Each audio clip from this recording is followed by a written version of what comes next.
Perumpamaan tentang seorang penabur. Pada hari itu keluarlah Yesus dari rumah itu dan duduk di tepi danau. Maka datanglah orang banyak berbondong-bondong lalu mengerumuni dia, sehingga ia naik ke perahu dan duduk di situ, sedangkan orang banyak semuanya berdiri di pantai. Dan ia mengucapkan banyak hal dalam perumpamaan kepada mereka. Katanya, adalah seorang penabur keluar untuk menabur. Pada waktu ia menabur, sebagian benih itu jatuh di pinggir jalan. Lalu datanglah burung dan memakannya sampai habis. Sebagian jatuh di tanah yang berbatu-batu, yang tidak banyak tanahnya. Lalu benih itu pun segera tumbuh, karena tanahnya tipis. Tetapi sesudah matahari terbit, layulah ia dan menjadi kering karena tidak berakar. Sebagian lagi jatuh di tengah semak duri.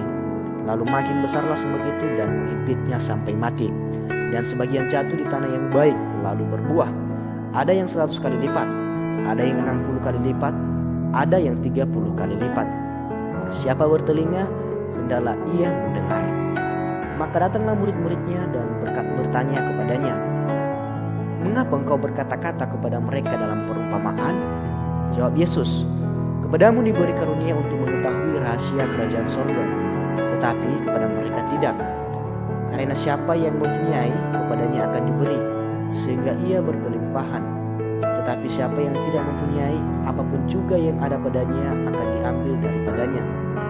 Itulah sebabnya aku berkata-kata dalam perumpamaan kepada mereka, karena sekalipun melihat, mereka tidak melihat, dan sekalipun mendengar, mereka tidak mendengar dan tidak mengerti. Maka pada mereka genaplah nubuat Yesaya yang berbunyi, kamu akan mendengar dan mendengar, namun tidak mengerti. Kamu akan melihat dan melihat, namun tidak menanggap. Sebab hati bangsa ini telah menebal dan telinganya berat mendengar, dan matanya melekat tertutup, supaya jangan mereka melihat dengan matanya dan mendengar dengan telinganya dan mengerti dengan hatinya, lalu berbalik sehingga aku menyembuhkan mereka. Tetapi berbahagialah matamu karena melihat dan telingamu karena mendengar.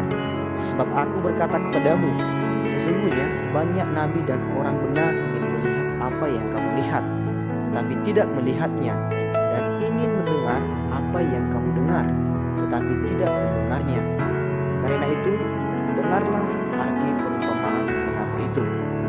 Kepada setiap orang yang mendengar firman tentang kerajaan sorga, tetapi tidak mengertinya, datanglah si jahat dan merampas yang ditaburkan dalam hati orang itu. Itulah benih yang ditaburkan di pinggir jalan.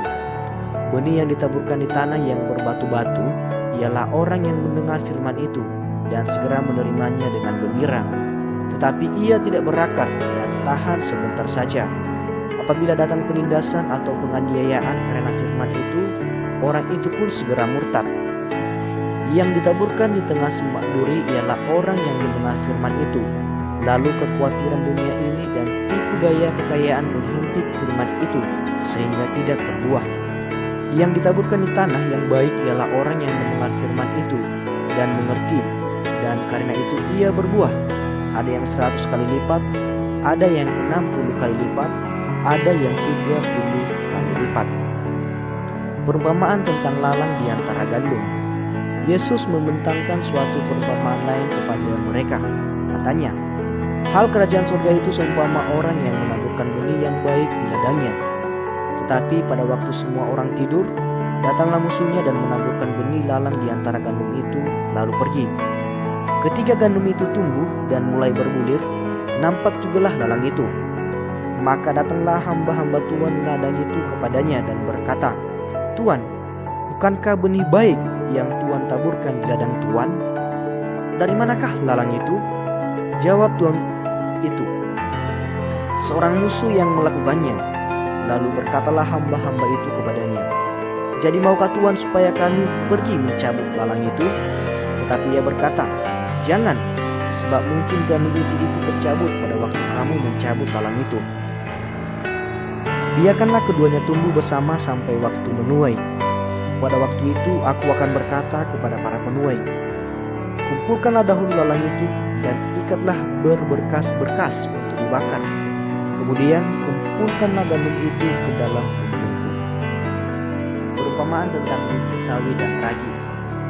Yesus membentangkan suatu perumpamaan lain lagi kepada mereka. Katanya, Hal kerajaan surga itu seumpama biji sesawi yang tidak diambil dan ditaburkan orang di ladangnya.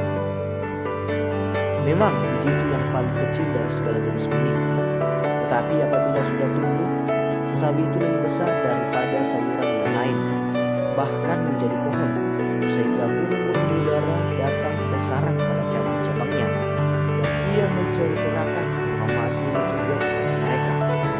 Hal kerajaan surga itu seumpama ragi yang diambil seorang perempuan dan diadukkan ke dalam tepung terigu 3 sukat sampai khamir seluruhnya. Semuanya itu disampaikan Yesus kepada orang banyak dalam perumpamaan, dan tanpa perumpamaan suatu pun tidak disampaikannya kepada mereka, supaya genaplah firman yang disampaikan oleh Nabi, "Aku mau membuka mulutku mengatakan perumpamaan.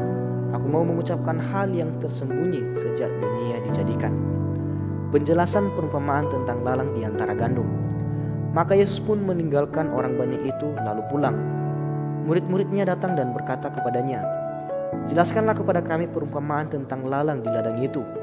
Ia menjawab katanya, "Orang yang menaburkan benih baik ialah anak manusia. Ladang ialah dunia. Benih yang baik itu anak-anak kerajaan, dan lalang anak-anak si jahat. Musuh yang menaburkan benih lalang ialah iblis. Waktu menuai ialah akhir zaman, dan para penuai itu malaikat. Maka seperti lalang itu dikumpulkan dan dibakar dalam api, demikian juga pada akhir zaman. Anak manusia akan menyuruh malaikat-malaikatnya, dan mereka akan mengumpulkan segala sesuatu yang menyesatkan dan semua orang yang melakukan kejahatan dari dalam kerajaannya. Semuanya akan dicampakkan ke dalam dapur api. Di sanalah akan terdapat ratapan dan kertakan gigi. Pada waktu itulah orang-orang benar akan bercahaya seperti matahari dalam kerajaan Bapa mereka. Siapa bertelinga, hendaklah ia mendengar." Perumpamaan tentang harta terpendam dan mutiara yang berharga. Hal kerajaan surga itu seumpama harta yang terpendam di ladang, yang ditemukan orang, lalu dipendamkannya lagi. Oleh sebab sukacitanya, pergilah ia menjual seluruh miliknya lalu membeli ladang itu. Demikian pula hal kerajaan surga itu, seumpama seorang pedagang yang mencari mutiara yang indah.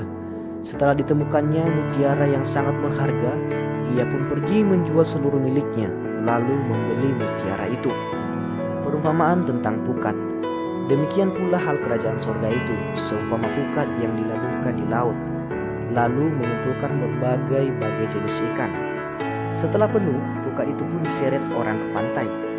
Lalu duduklah mereka dan mengumpulkan ikan yang baik ke dalam pasu, dan ikan yang tidak baik mereka buang. Demikianlah juga pada akhir zaman, malaikat-malaikat akan datang memisahkan orang jahat dari orang benar, lalu mencampakkan orang jahat ke dalam dapur api. Di sanalah akan terdapat ratapan dan kertakan gigi. "Mengertikah kamu semuanya itu?" Mereka menjawab, "Ya, kami mengerti." Maka berkatalah Yesus kepada mereka, "Karena itu setiap ahli Taurat yang menerima pelajaran dari hal kerajaan surga itu seumpama tuan rumah yang mengeluarkan harta yang baru dan yang lama dari perbendaharaannya." Yesus ditolak di Nazaret. Setelah Yesus selesai menceritakan perumpamaan-perumpamaan itu, ia pun pergi dari situ. Setibanya di tempat asalnya, Yesus mengajar orang-orang di situ di rumah ibadat mereka. Maka takjublah mereka dan berkata, "Dari mana diperolehnya hikmat itu dan kuasa untuk mengadakan mukjizat-mukjizat itu? Bukankah ia ini anak tukang kayu? Bukankah ibunya bernama Maria dan saudara-saudaranya Yakobus, Yusuf, Simon, dan Yudas? Dan bukankah saudara-saudaranya perempuan semuanya ada bersama kita? Jadi dari mana diperolehnya semuanya itu?" Lalu mereka kecewa dan menolak dia. Maka Yesus berkata kepada mereka, "Seorang nabi dihormati di mana-mana, kecuali di tempat asalnya sendiri dan di rumahnya." Dan karena ketidakpercayaan mereka, tidak banyak mukjizat diadakannya di situ.